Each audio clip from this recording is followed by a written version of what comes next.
If your friend calls you that she's coming to your house in 30 minutes and you can't fix the mess in your house within that time, there is something wrong with your organization system and habits. I can say that since you clicked on this thumbnail, there's a chance that your house gets messy a lot and you're desperately in need to fix it. After living in the US for almost 18 years, working in a finance job, handling my family, kids, and pretty much doing all the household work myself, I can say that a good organizational system should have these five key elements. First, it should decrease your visual clutter.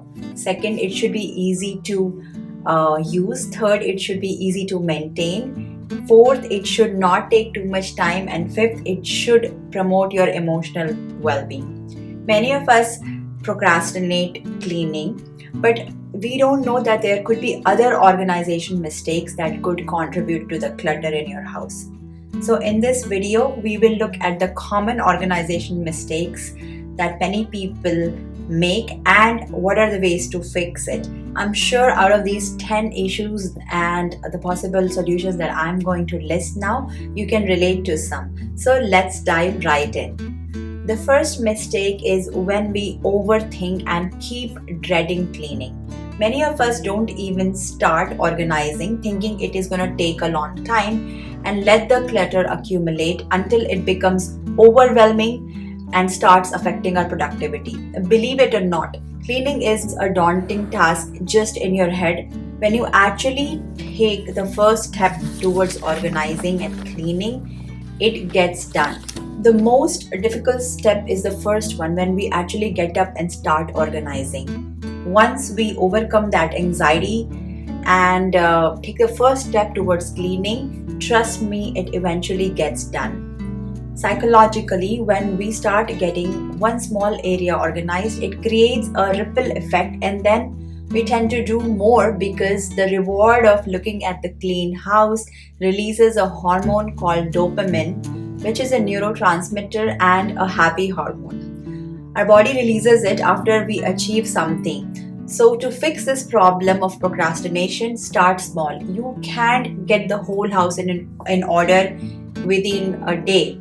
So pick an area and do little by little. One day you might go through all your mails. Next day you can arrange a one junk drawer. And sometimes you can just look at your closet and see which clothes you don't wear. So the solution is not overthinking, but actually eating that frog, which basically means taking the hardest step. The next mistake that many of us make is only focusing on organizing but ignoring to declutter. If we focus just on arranging things without getting rid of the extra items, the final impact won't be as nice.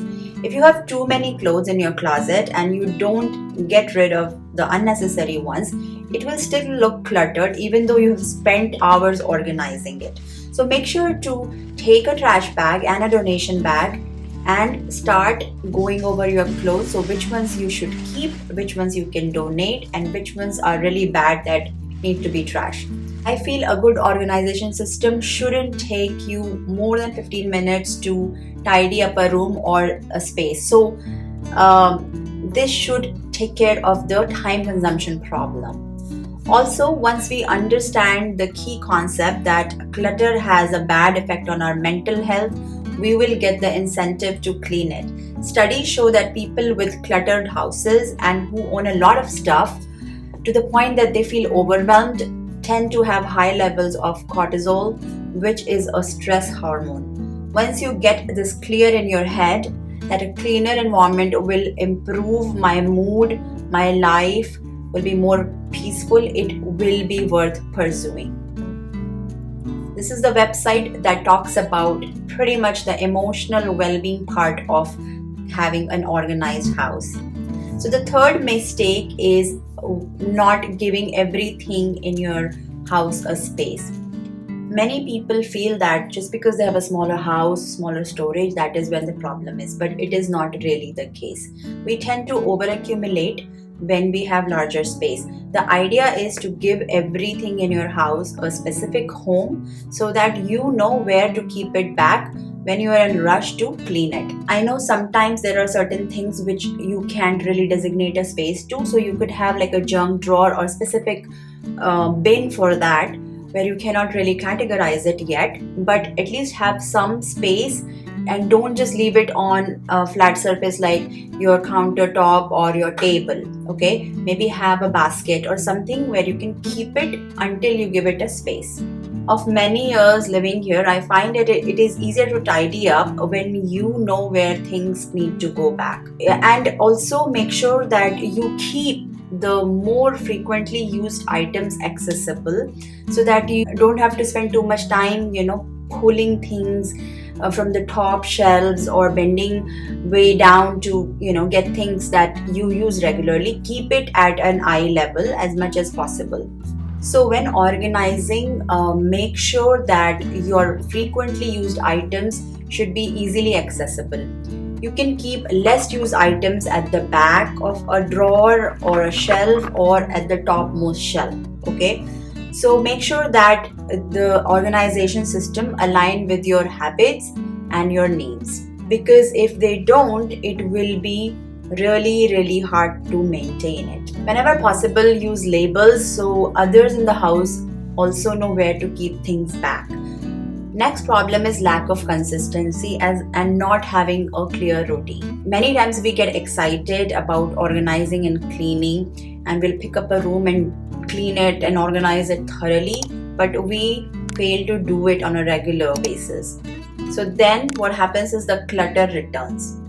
I understand we will fail sometimes. Life happens. We get sick. We have sometimes way too much work.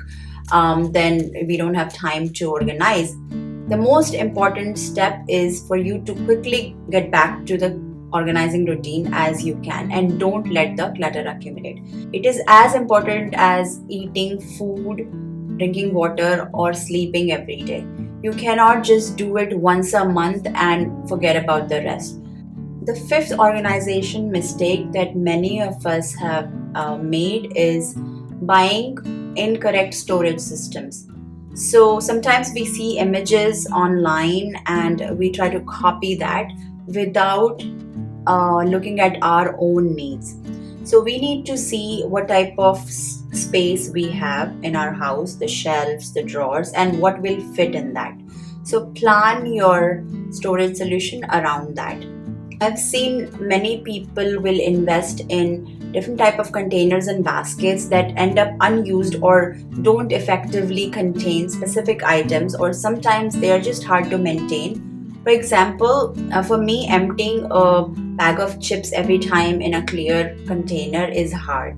For me, what works is that I'll put like a clip on the bag and then put it in a open bin, so that I can just dump 2 or 3 bags of chips in the same bin. So this is easier for me to maintain. So I would continue to do it this way instead of just following blindly because I read that somewhere or some YouTuber has told me that tip.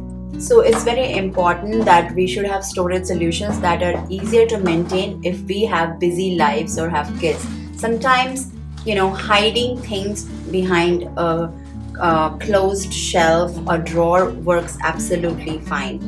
So I would say you invest in any type of closed containers and drawer dividers and stuff, so that it is hidden and it doesn't have to be extremely pretty looking, as long as it is functional.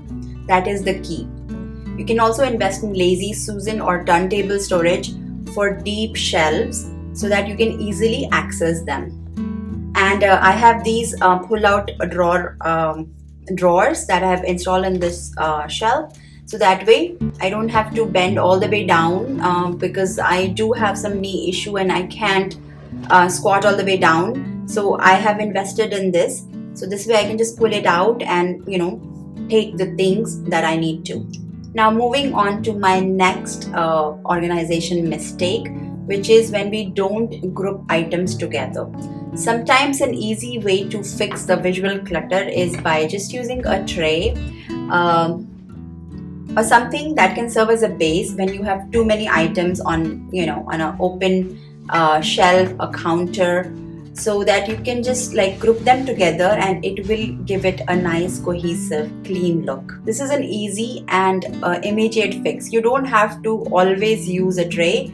You could be creative. For example, in your kitchen you can use a cutting board. For other places you can use a shallow dish that's just sitting in your kitchen, and maybe you can use a book. So when you remove the visual clutter and then arrange pieces together of different heights, it immediately creates this appealing, clean look.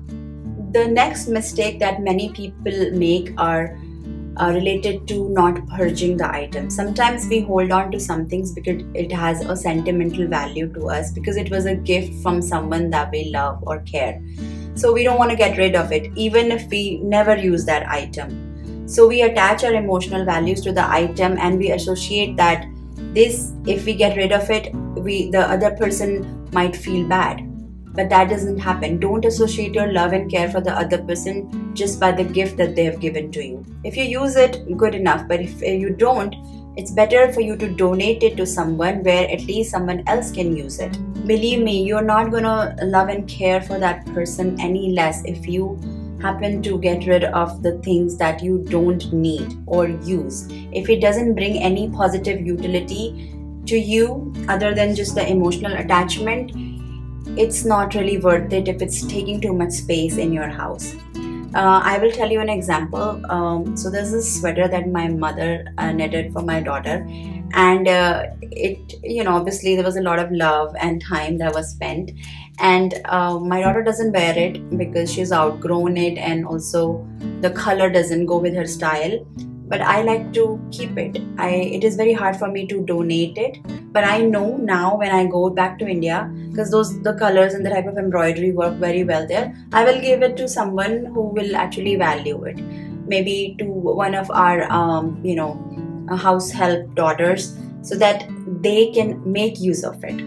So my mother's effort doesn't get wasted. At least someone else is wearing it. Sometimes we are guilty of this, where we keep some clothes with the idea that we will be using it someday in the future, and that someday rarely ever arises. So for example, I want to, let's say, keep this because I want to lose weight, and then this pants will fit me, or I think that my daughter can reuse it even though her style could be completely different, but I still hold on to this. So that is not a very good practice if you have less space in your closet. So try to either upcycle it. Like for example, if I have some Indian outfit that I don't wear it that much, and I've already worn it enough times that everybody else in my circle has seen it, and that I don't want to repeat it. So what I could do is I will take it to India and maybe get another dress made out of it, so that I can use some of the fabric or some of the beading or embroidery from it. So that way, if you could upcycle things, that's another great way of keeping the item, but not feeling the guilt of letting it go, but at the same time reusing it. And the next thing that I've done is I had an old vase that somebody gave it to me. It was a pretty one, but it didn't go with the color scheme of the rest of my house decor. So what I did was that I repainted it, and now it is working fine with my house decor, and I have used it, and I don't feel bad of just like throwing it. When it comes to clothing, I know many of us have way more than what we need. So this is a new tip that I recently started following, is that I turn my hangers backwards. So, and then whenever I wear something, I put the hanger hook correctly. This way I know which clothes I haven't worn it in a very long time, because they're still in the backward position. It makes it easier for me to now decide that this item can be donated or tossed. So it is a temporary pain that we undergo when we are putting the things in the donation bin, but trust me, it gives you so much mental peace later when you see a neat and tidy, organized closet. If you think your closet is a big mess visually, and you have way too much stuff that you can't decide what to wear, you can follow this tip. It's called one in and one out. I know it is easier said than done, But for every new item you bring in, remove an old one. For example, if you buy a new piece of clothing, consider donating or discarding a similar item from your wardrobe. The next mistake is not setting a timer when organizing. When we set a timer, our brain gets in this active mode and start focusing on the task. So what I do is, when I have to organize, I set a timer for 10 minutes and then I do it as quickly as possible.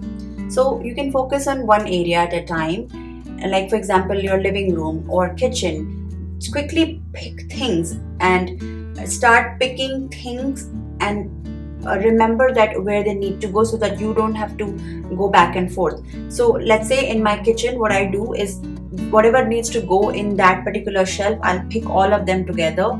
Then whatever needs to go in the refrigerator, I'll focus on that. Whatever needs to go in that drawer, I will do. Whatever needs to go in the sink or in the dishwasher, this is how I do it. So this way it minimizes the time and you can get more things done. For a quick tidy up, you can keep like a basket in the living room, or wherever you guys mostly sit.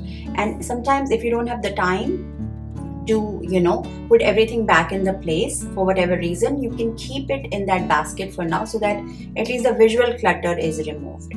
So setting the timer really helps, even though it is only a few minutes and it may not seem like a lot can be done in those few minutes. It actually is proven that we can do a lot more when we have a specific deadline. So we work fast. In fact, we can accomplish a lot more than what we imagine. So doing a little bit and setting a timer is a great tip that has helped me keep my house under control. So basically, set the timer for 15 minutes and do as much as you can in that 15 minutes, and then stop and then just do something else. What helps is when we create a daily organizing cleanup routine. For example, let's say if you have kids, you will probably need more like 30 minutes a day to maintain a well organized and a tidy house, compared to someone who's just living alone. They probably need only 10 to 15 minutes to do the same thing. So spend those 15 minutes before bedtime clearing your kitchen, your countertop, or putting things away from the living and family room. If you have little kids, then maybe you'll need more time to do that. So add 5 extra minutes, both at your bedtime routine and also to your morning routine. So when you get up, you can just do a little bit of cleanup of your bedroom. Let's say you make your bed, and then after that, when you're done with your breakfast, you can clear the countertop, put the things in the dishwasher, and then start doing your normal work, like if you want to leave for work or whatever. Similarly, before you go to bed, allocate 15 minutes to do a speed organizing and cleaning. The ninth mistake is not making the system around the habits of the people. So in my house, my husband always puts his key in his wallet on the kitchen counter. So what I've done is, like, instead of just leaving it like that, I have put a bowl there, so I know that he's going to put it in there. Or the second option is you can have a junk drawer or something like that, where the things can go. Similarly, you can have a place in the house right by the garage or the front door where the shoes can go, so people can take their shoes off and they can wear like house slippers or something. Similarly, you can have a space where all the jackets and purses, etc., backpacks can go. So once you have a system that works around the needs of the people, where you know that this is where they always drop that thing, and you put the storage right in that particular room or location, it will help you. So yes, have an organization system that aligns with the habits of everybody in the house. It's much easier to maintain that way. And lastly, what I would like to say is that don't expect that everybody in your house will be as excited to organize as you are. Ideally, we want everyone to contribute, but it doesn't happen all the time. I know sometimes you can set consequences if you have kids, but you know that it doesn't work all the time. So what we can focus is to do our job correctly. You can, ask your kids and your spouse to help, but you have to realize that it may not be such a big deal for them, it may not be such a big priority for them, so they will probably not be willing to do it as much as you would like them to do. I know it is easier said than done, because I do get mad at my kids sometimes when I see their stuff everywhere. I'm like, why I'm the only one responsible for cleaning up? You guys should put the things. You can remind them, but at the end of it, what I see is that if I keep reminding them, they never do it, and then days and weeks pass, the thing is still going to be sitting there. So it is only affecting my mental peace, because I like to have a clean environment, I like to have an organized environment. So my tip is, don't organize because you feel like you are the one who have to keep things in certain order. Instead, do it because a clean house makes you happy. Organize because a tidy house puts your mind at ease and calms your nerves. So you should organize and clean because it's your desire. You like to live in a clean house and you deserve to live in a clean house without depending on others. If a clean and organized home brings you joy, do it just for yourself. One tip for that I do to motivate and console me sometimes is that I feel that when I am organizing, I am doing some physical activity which is ultimately good for me. Any type of movement is good for our bodies, so I remind myself of that and get started with whatever task that I have thought of, like cleaning this area or organizing this drawer. At the end of the video, I will just say that small space is usually not the problem. No matter how large a space you have, you will get a cluttered house if your systems and your habits are wrong. And it's easier now to accumulate stuff because of online shopping and then using credit cards and everything. So we can accumulate more and more stuff even if we have a big mansion. But one day all of that space will get full. So it's very important to go through your items and purge them regularly. It doesn't matter how fancy your organization looks. If you cannot maintain it, it won't work. Having a bamboo organizer may look very nice in a drawer, but you can also use a Dollar Tree divider for your drawers or a shoebox organizers. They are absolutely fine, especially if it is hidden. You don't have to always invest in very expensive storage because you've seen it on Pinterest. The main idea is to have a system that you can afford and follow. Also, stop thinking about housework as a chore and start thinking of it as gifting yourself and with a clean and organized home. Don't do it for others, do it for yourself. Consider it as part of self-love and self-care. Also, it is okay that sometimes you fail, but we need to learn from our mistake and make sure that our system is such that those mistakes are minimized and we can quickly get back into the organizing mode. So make sure your system has ease of use and ease of maintenance. By implementing some of these tips, I have gotten a lot of my house organized and is under control. I still need to get rid of some sentimental items that I'm holding in the hopes of using them someday. But life should be a journey of continuous learning and improvement. I hope you can resonate with at least some of these tips from the video and you can incorporate them in your life. I like sharing my life experiences and whatever I have learned with my viewers. And I hope you have a great day. Don't forget to like and subscribe to my channel. And I'll see you in my next video. Take care. Bye.